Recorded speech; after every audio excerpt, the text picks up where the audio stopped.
একদিকে Russia Ukraine, অপরদিকে Iran, Israel, যুক্তরাষ্ট্র, ইয়েমেন, লেবানন জুড়ে চলছে তৃতীয় বিশ্বযুদ্ধের উত্তেজনা।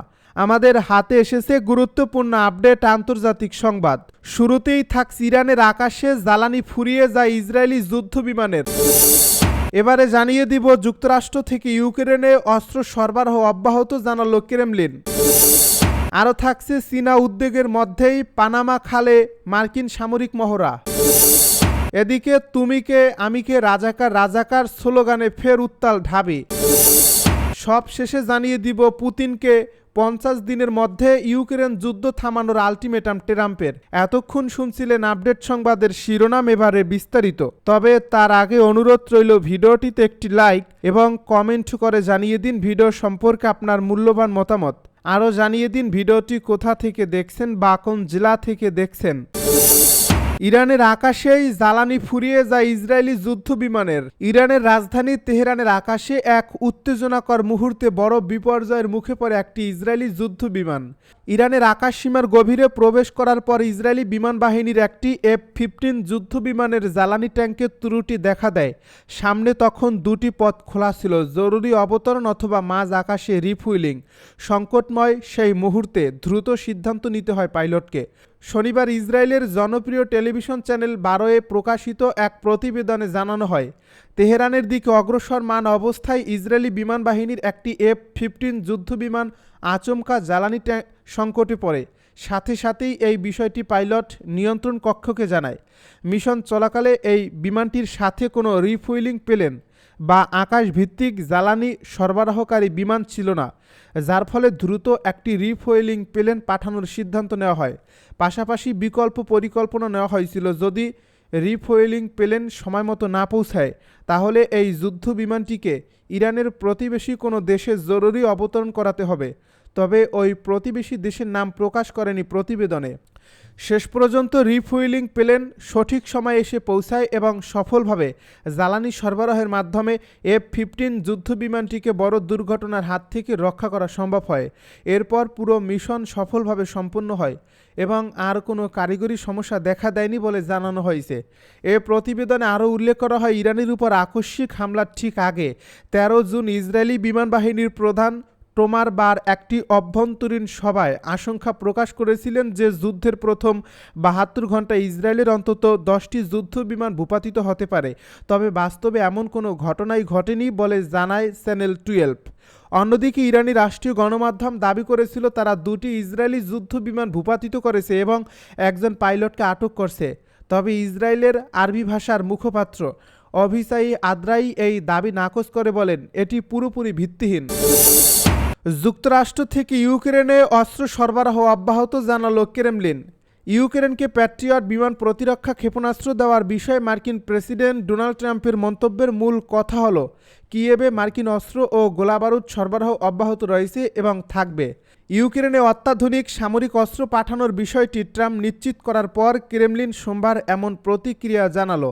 ট্রাম্প ইউক্রেনে কতটি প্যাট্রিয়ট পাঠানোর পরিকল্পনা করছেন তা বলেননি, তবে তিনি বলেছেন ইউরোপীয় ইউনিয়ন ইউক্রেনের হয়ে অস্ত্র ক্রয়ের জন্য যুক্তরাষ্ট্রকে অর্থ পরিশোধ করবে। খবর রয়টার্সের। ক্রেমলিনের মুখপাত্র দিমিত্রি পেসকভ সাংবাদিকদেরকে বলেন, এখন মনে হচ্ছে এই সরবরাহের খরচ ইউরোপ বহন করবে। কিছু খরচ করবে, কিছু খরচ করবে না। তিনি আরও বলেন, যুক্তরাষ্ট্র থেকে যে অস্ত্র, গোলাবারুদ এবং সামরিক সরঞ্জাম সরবরাহ অব্যাহত ছিল এবং থাকবে সেটি তাহলে সত্যিই থেকে গেল। বিষয়টির সাথে পরিচিত দুটি সূত্রের বরাত দিয়ে রোববার মার্কিন গণমাধ্যম অ্যাক্সিওস জানিয়েছে, ট্রাম্প তার পূর্বের অবস্থান থেকে নাটকীয়ভাবে সরে এসে ইউক্রেনকে আক্রমণাত্মক অস্ত্র দিয়ে সজ্জিত করার জন্য একটি নতুন পরিকল্পনা ঘোষণা করবেন বলে আশা করা হচ্ছে। পেসকভ আরও বলেছেন, তৃতীয় দফার শান্তি আলোচনায় কিয়েভ স্পষ্টতই তাড়াহুড়ো করছেন। রাশিয়া শান্তি আলোচনার জন্য প্রস্তুত এবং ইউক্রেনের কাছ থেকে সময় সম্পর্কে স্পষ্ট ঘোষণার জন্য অপেক্ষা করছে। চীনা উদ্যোগের মধ্যেই পানামা খালে মার্কিন সামরিক মহড়া। পানামা খালের নিরাপত্তা নিশ্চিত করতে পানামা পুলিশের সাথে যৌথ সামরিক মহড়া শুরু করেছে যুক্তরাষ্ট্র, যা চীনের প্রভাব নিয়ে উদ্যোগের প্রেক্ষাপটে হয়েছে। সাউথ চায়না মর্নিং পোস্টের প্রতিবেদন অনুযায়ী এই মহড়ার অংশ হিসেবে রোববার 3টি মার্কিন সেনা হেলিকপ্টার, 2টি UH-60 ব্ল্যাক হক এবং একটি CH-47 চিনুক পানামা প্যাসিফিক বিমানবন্দরে অবতরণ করে। পানামার ন্যাশনাল অ্যারোনভাল সার্ভিসের উপকমিশনার মাইকেল পালাসিওস জানান, এই মহড়াটি দেশটির নিরাপত্তা বাহিনী ও পার্শ্ববর্তী অঞ্চলকে যে কোনো হুমকির বিরুদ্ধে প্রস্তুত করবে। যুক্তরাষ্ট্র গত মাসেও অনুরূপ মহড়া চালায়। এটি একটি দ্বিপাক্ষিক চুক্তির আওতায় হচ্ছে, যাতে মার্কিন সেনারা ঘাঁটি স্থাপন না করেও প্রশিক্ষণ চালাতে পারে।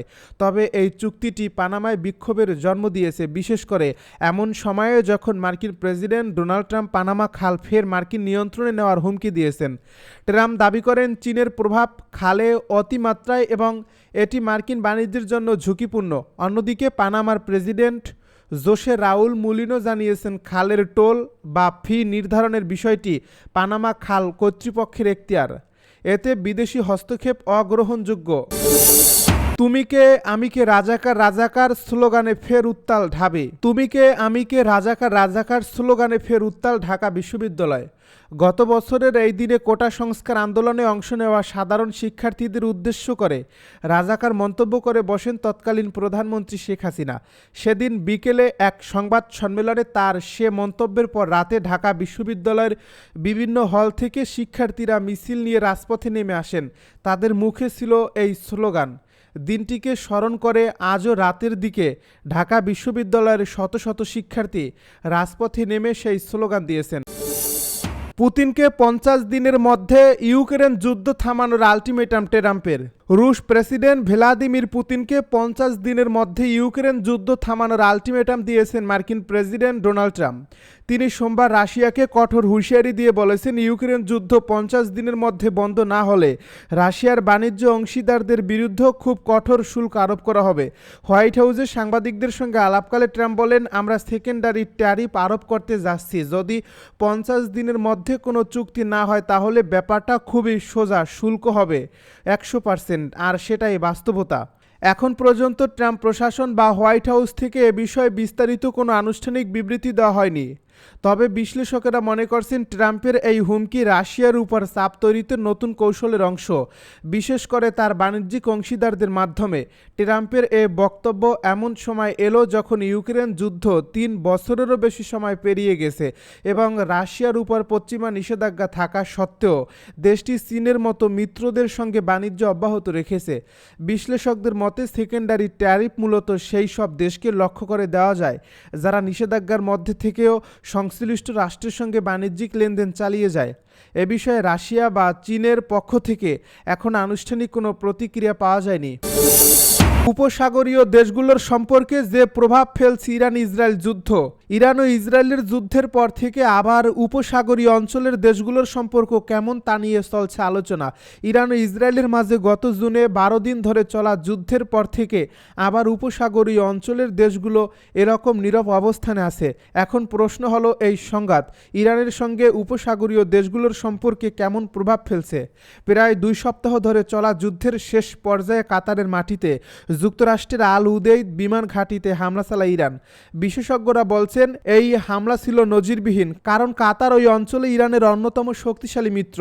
আরব উপসাগরীয় দেশগুলো আল উদাইদ বিমান ঘাঁটির উপর হামলার ঘটনায় তাৎক্ষণিক নিন্দাও জানিয়েছিল। আল উদাইদ ঘাঁটিতে ইরানের হামলার পর সৌদি আরব প্রতিক্রিয়ায় জানিয়েছিল তারা ইরানের সঙ্গে সম্পর্ক বজায় রাখতে আগ্রহী। 2 দেশের মধ্যে কয়েক দফা উচ্চ পর্যায়ের বৈঠকে বিষয়টি স্পষ্টভাবে দেখা গেছে। বিশেষ করে গত 8 জুলাই জেদ্দায় Saudi crown prince Mohammed bin Salman এবং ইরানের পররাষ্ট্রমন্ত্রী আব্বাস আরাকসির সাক্ষাৎ হয়। যদিও 2023 সালের মার্চে চীনের মধ্যস্থতায় সৌদি আরব ও ইরানের মধ্যে হওয়া চুক্তি বিশ্বজুড়ে আলোচনায় আসে।